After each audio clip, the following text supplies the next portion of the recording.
How emotionally mature are you? We humans don't all develop at the same rate or in the same way.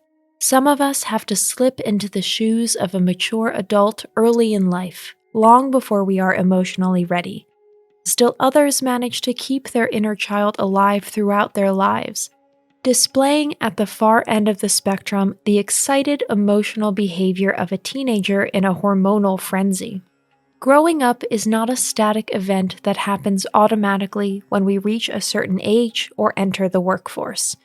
We may have more responsibilities in life, but that's why we can still be in the sandbox emotionally. If you've ever wanted to know how pronounced your emotional maturity really is, we have a quiz for you today. Of course, such tests don't provide any scientifically sound facts, but maybe the result is still surprising for you. If you like our videos, feel free to support us with a thumbs up, subscribe to Psychology in Mind, activate the bell for notifications, and get excited for new videos uploaded every day.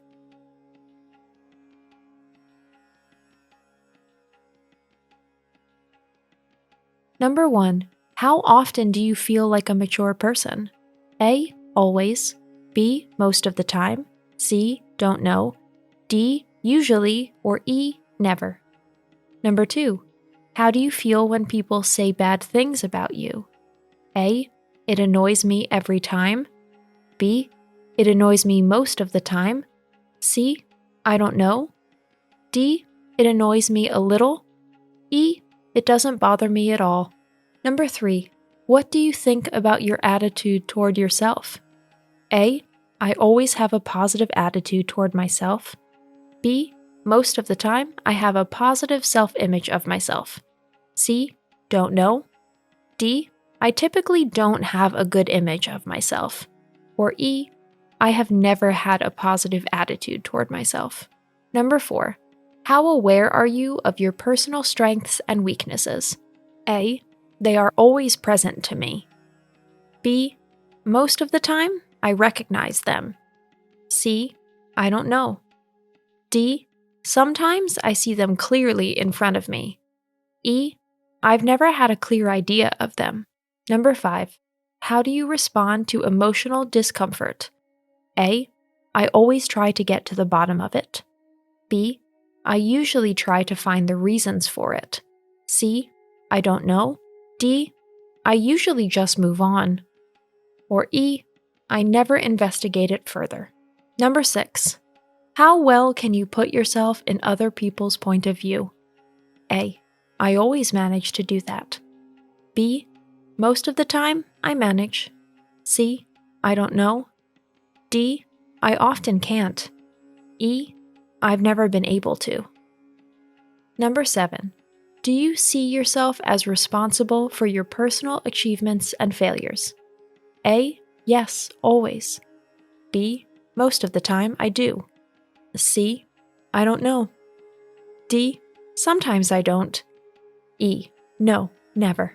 Number 8. Imagine you are in an extremely stressful situation.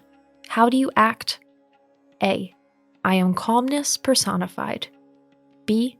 Most of the time, I manage to stay calm. C. I don't know. D. Sometimes I have trouble keeping myself under control. Or E. I lose my temper. Number 9. Are you always aware of the feelings you are going through? A. Yes, always. B. Yes, most of the time. C. Don't know. D. Not always. E. No, never. Number 10.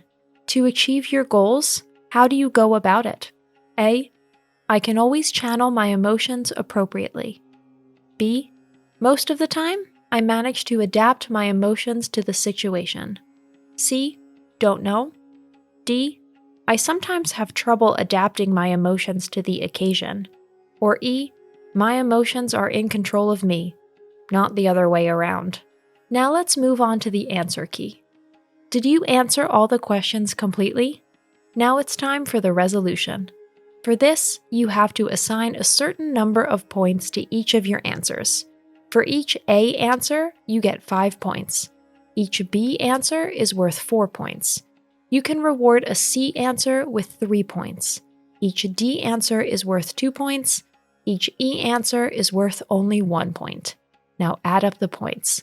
The higher the sum you have calculated, the higher is your emotional maturity. But let's take a closer look at the results. 41 to 50 points. You have an extremely high emotional maturity. Only a few people have the remarkable ability to always be clear about their emotional state. You don't tend to act rashly until you have calmly reviewed all the facts. If you make mistakes, you own up to them and find ways to undo the damage done. You are very empathetic, which is why you can easily put yourself in other people's shoes. 31 to 40 points. You undoubtedly have a high emotional maturity. In most situations, you act in accordance with your emotions and resist the urge to ignore them. Most of the time, you take responsibility for what you did wrong and try to make amends. Taking the point of view of others usually comes easily to you. 21 to 30 points. You have a moderate degree of emotional maturity.